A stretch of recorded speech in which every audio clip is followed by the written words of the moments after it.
今日はね、前回の GT Air の比較動画に引き続き、照英のフルフェイスの比較動画やっていきたいと思います。どのヘルメットが喋ってるか分かんないって？俺だよ俺、Z7 インディマルケス。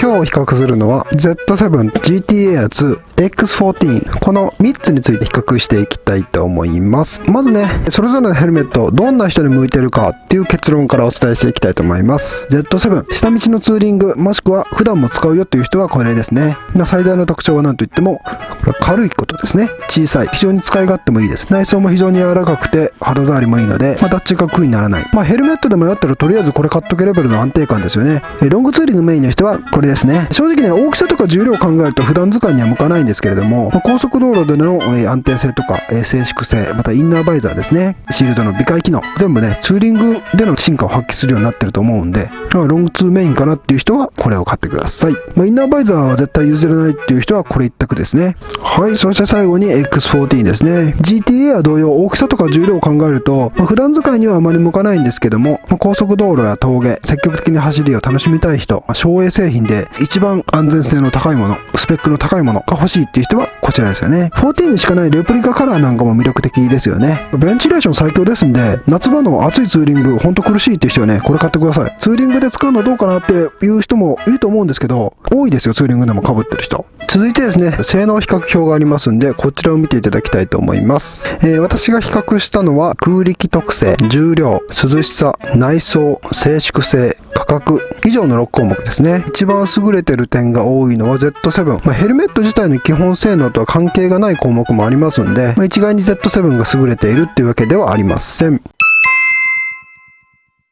まずね、コンセプト紹介からいきましょうか。はい、まずは Z7。軽量コンパクトなフォルムをさらに進化させ、躍動感あふれるエアロフォルム。このコンセプトいりますかね？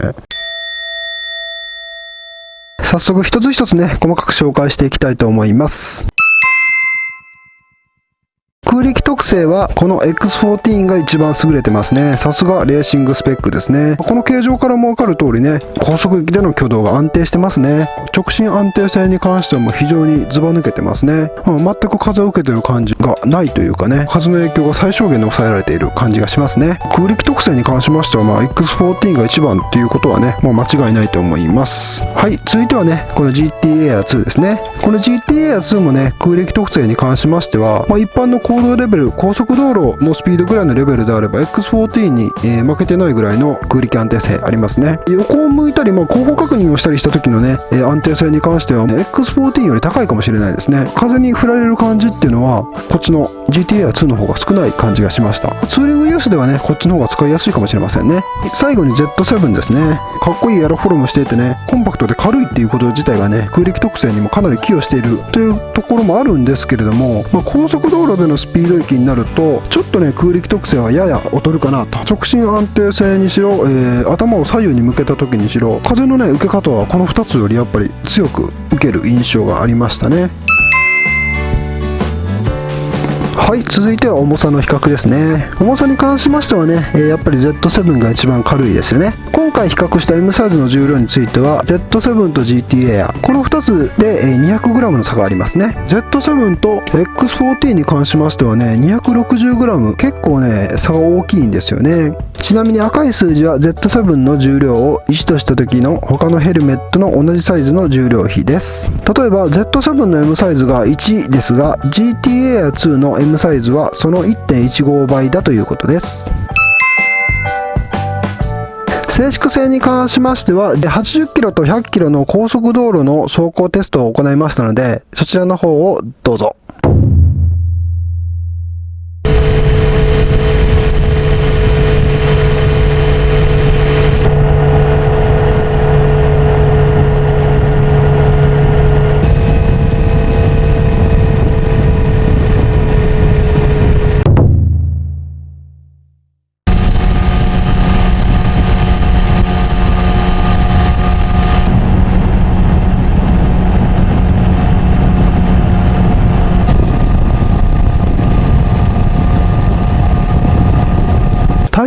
ではですね、GTR2 が一番静かで、気密性が高くてね、外の音がこもって聞こえるような、そんな感じでしたね。次いで X14 が静かで、GTR ほどではないんですけれども、気密性の高さも感じられました。空力性能が非常に高いので、空力特性から風切り音が抑えられているっていうような印象も受けましたね。意外にもね、一番音が大きかったのは Z7 ですね。下道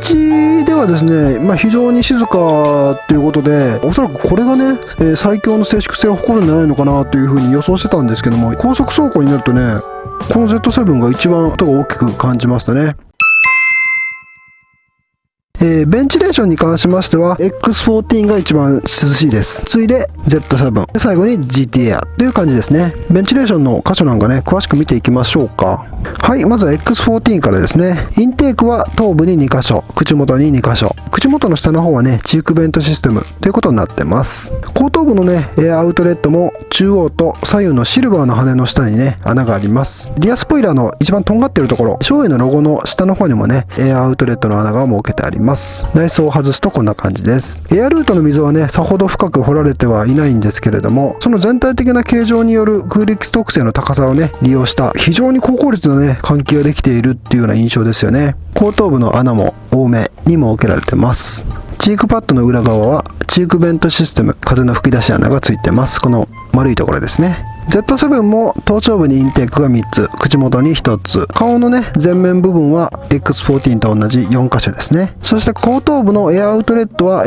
これは開閉操作ができるようになってます。そして内装なんですけれども、チークパッドの上の方にわずかにね、隙間があるんですよね。本来メガネのつるを通すとこなんでしょうけれども、ここの隙間からね、風が通るんですよね。口元から吹き上げた風が耳の上を通っていって、こめかみあたりが涼しいかなという感じがします。そしてこれが内装をはぐったところですね。頭頂部のね、通気穴が多く設けられているのが特徴ですね。エアルートもかなり深く掘られていて、首元の2箇所から熱気が出ていくという感じです。どっか1箇所がスポット的に空調が効いているというよりは、全体的にね、換気ができているのかなと、頭全体が涼しく感じますね。GTR2 のね、ベンチレーションスイッチは非常に大きく作られているのが特徴です。口元と頭頂部、シールドの微解機能も含めれば3箇所。エアアウトレットに関してはこの頭頂部の2箇所ですね。こちら開閉操作はできません。内装を外すとこんな感じ。Z7 なんかと比べるとね、エアルートの溝は同じように深く掘られているんですが、穴が非常に少ないですよね。首元の2箇所から熱気が排出できるのと、後頭部の頭頂あたりから2箇所、そして前頭部からインテークの風が入ってくると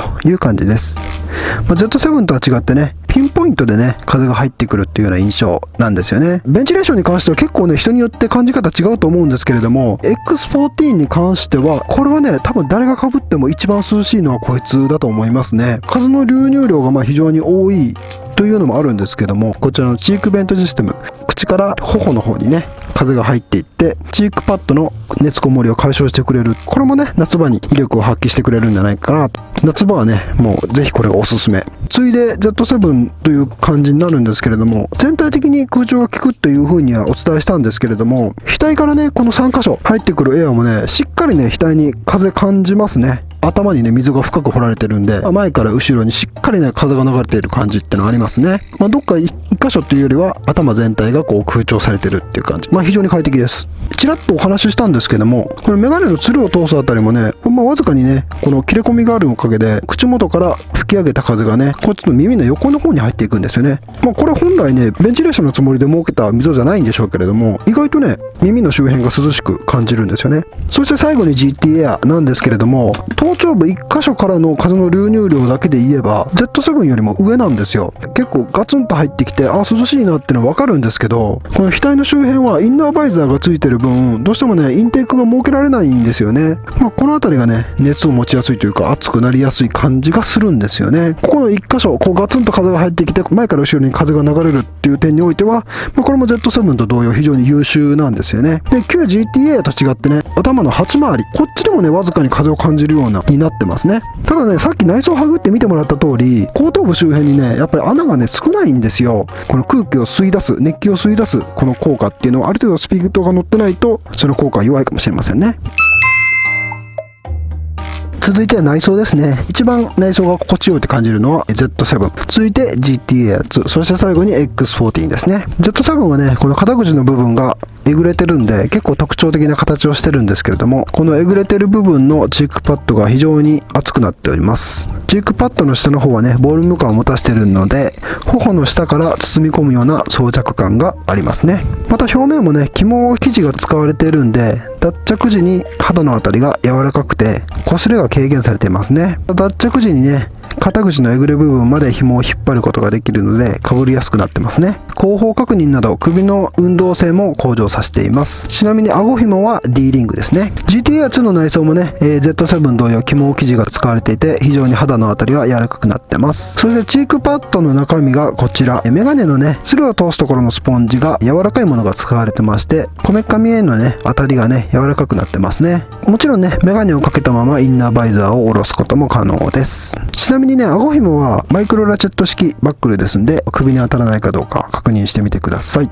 X14 は、センターパッドがね分割式になってます。それぞれ前頭部とか側頭部また後頭部が全て分割できるようになってますんで、こういった感じでね剥がしていくと簡単に外れるようになってます。マジックテープ方式のような感じでくっついてますね。それぞれの箇所のきついところを薄くしたり厚くしたりできると。はい、この6箇所が X14 のセンターパッドです。続いてもう一つの特徴である X14 のチークパッドの調整機能ですね。前傾姿勢のバイクに乗ると頭がね下へ向いてしまうんで、上方向の視界っていうのは狭くなってしまうんですけれども、このチークパッドのねボタンの位置を調整することでヘルメットのかぶり角度を変えることができます。 X14 はね当然レーシングモデルなんで、標準仕様で内装は非常にきつくなってます。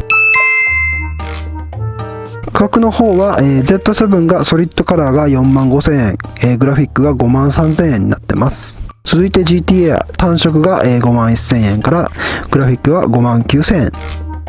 X14 は単色が6万円から、レプリカカラーになると76,000円ですね。結構ね価格差開いてきますね。冒頭でも言ったんですけども、それぞれのヘルメットどんな人に向いてるかもう一度説明しておきますね。 Z7 はですね下道ツーリングとか普段使いもしたいよという人は Z7 ですね。とりあえずねヘルメットで迷ったらこれ買っとけレベルの汎用性と安定感、ロングツーリングメインかなっていう人はこの GT-R2 がおすすめ。高速走行のね空力安定性とか静粛性、またインナーバイザーとかねツーリングで威力を発揮するような性能機能が満載ですね。顎紐とインカム、顎紐がね首に当たって不快だっていう人はねやっぱりこれだけでね候補から外れちゃう可能性もありますんで、この辺り注意してくださいね。こちらのこの X14 はロングツーリングももちろんなんですけれども、峠とかサーキットも楽しみたいよっていう人はこちらですね。また松園のねフラッグシップモデルでもありますんで、最高の性能と安全性が欲しい人はこちらを選んでください。最後に性能比較表もう一回見ていただきましょう。こちら人によってはこの項目こっちとこっち逆じゃないのって思う人もいると思うんですけれども、何に重きを置くかっていうことでね内容が変わってきますんで、その点はね参考までに見ていただけたらと思います。ここまでね松園のフルフェイスヘルメット3つ紹介してどんな人に向いてるかっていうのも、お伝えしてきました。今からねヘルメットを買い替えもしくはね新しくバイクに乗っていこうかなという人たちのね参考になれば幸いです。ということで今後ね、洗いのヘルメットとか OGK なんかもねやっていきたいと思ってますんで、そのちょっとね動画を上げていきたいと思います。ですんでまた今後ともよろしくお願いします。今日はここまで。ありがとうございました。